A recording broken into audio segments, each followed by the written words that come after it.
Before I begin, I want to send a special message to everyone who's been affected by Hurricane Laura. Our hearts are with you. The President will continue to support you every step of the way. And just like Americans always do, the nation will come together to help you rebuild your homes, businesses, and communities stronger and more resilient than ever before.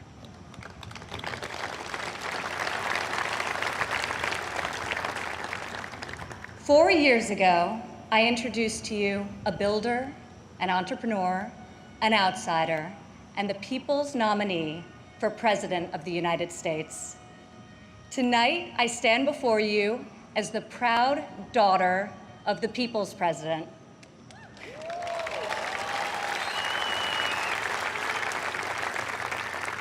He is our commander-in-chief, champion of the American worker, defender of common sense, and our voice for the forgotten men and women of this country. He is our president and my father, Donald J. Trump.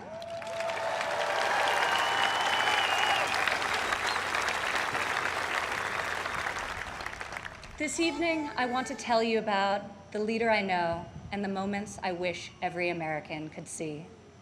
I want to tell you the story of a president who is fighting for you from dawn to midnight, when the cameras have left, the microphones are off, and the decisions really count.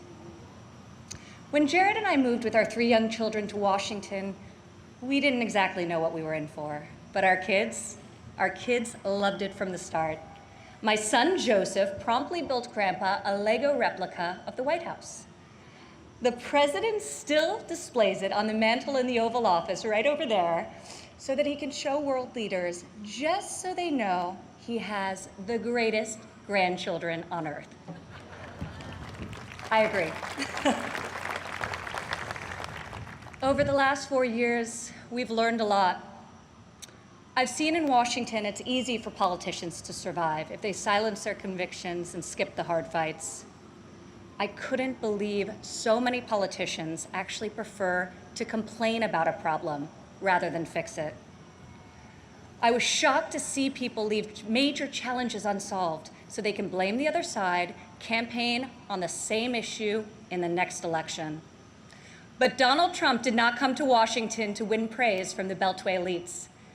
Donald Trump came to Washington for one reason, and one reason alone: to make America great again.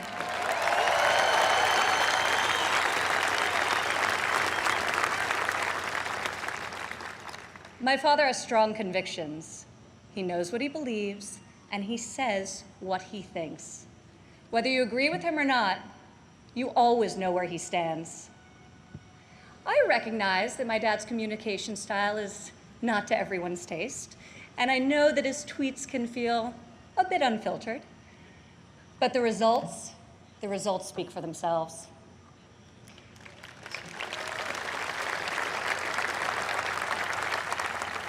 He is so unapologetic about his beliefs that he has caused me and countless Americans to take a hard look at our own convictions and ask ourselves, what do we stand for? What kind of America do we want to leave for our children? I am more certain than ever before we want a future where our kids can believe in American greatness. We want a society where every child can live in a safe community and go to a great school of their choice.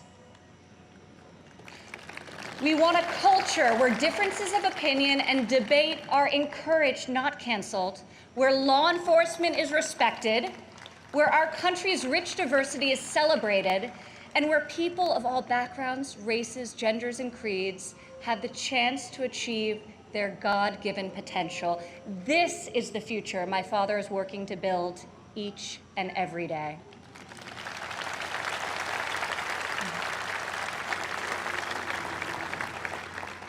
Building, after all, is what he's done his whole life. He has admired and befriended construction workers on countless job sites. But it has been a new and profound experience for him and for me to see these stoic machinists and steelworkers come to him with a tear in their eye and thank him for being the only person willing to go to the mat for them, for their jobs, for their families, and for their futures. To the hardworking men and women across America and here tonight, you are the reason my father fights with all of his heart and all of his might.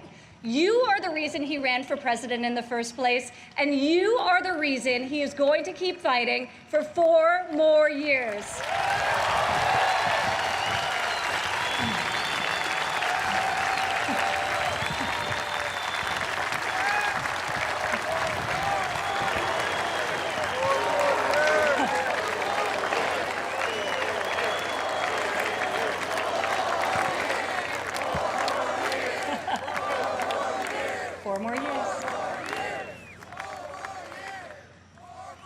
I remember one evening in early February of 2018, we were in the Oval Office with my father's top economic advisors, and the president was pushing to keep the promise he made to renegotiate the bad trade deals that had gutted millions of middle-class jobs.